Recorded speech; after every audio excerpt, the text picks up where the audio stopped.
Now, this is a good one. Let's talk about something many of us women can relate to because we secretly struggle with it ourselves. Losing touch with our sensual nature.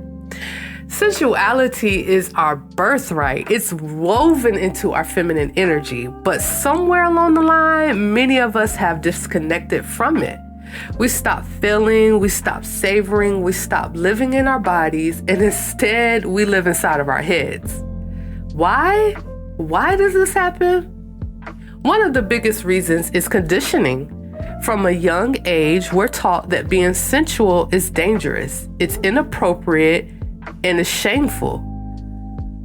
Think about it.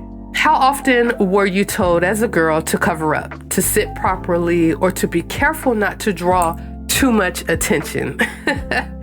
Sensuality was never celebrated. It was something that was policed, and that created a fracture inside of us that still to this day we struggle with healing. We start to associate our natural feminine essence with guilt because that's all that we were given. Another reason is over-identification with productivity. We live in a culture that glorifies doing, achieving, and hustling.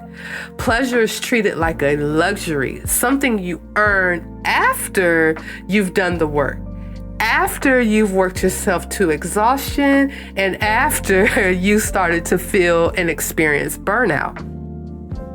But sensuality can't survive in that kind of energy.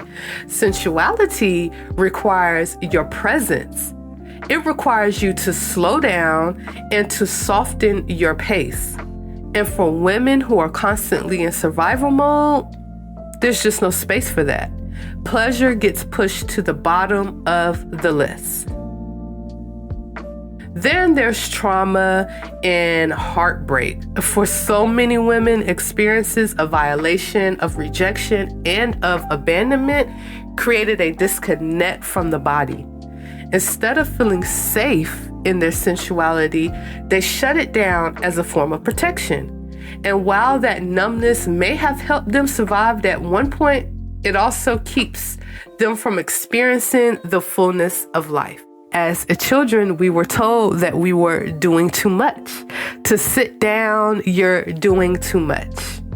Society has told women for centuries that their sensuality is a weapon and that it can be used to control others. Many of us absorb the belief that if we were too radiant, too magnetic, too alive in our bodies, that we would be judged. So what happened? We shrunk. We dimmed our light and we traded our sensuality for acceptance. But here's the truth. When a woman loses touch with her sensual nature, she loses touch with her core essence. Sensuality is how we connect to joy, how we create, and the magnetism that we hold within ourselves. It's not about sex. It's about being fully alive. Without it, life feels flat, it feels uninspired, and it feels disconnected. The good news, the sensuality is never really gone. It's not something outside of you, and it's not something that can be kept from you because it's inside, waiting for you to remember, waiting for you to give yourself permission to feel again. So if you've cut yourself off from sensuality, know that you're not broken. You've just been carrying stories that aren't yours. And you can begin right now to reclaim this part of you. Start small. Start with noticing the way things feel when you touch it. Start by taking time to sip your coffee slowly and to eat your food more intentionally so that you can savor the flavors. Your sensuality is waiting for you, and the moment you reconnect with it, you'll feel yourself come back to life.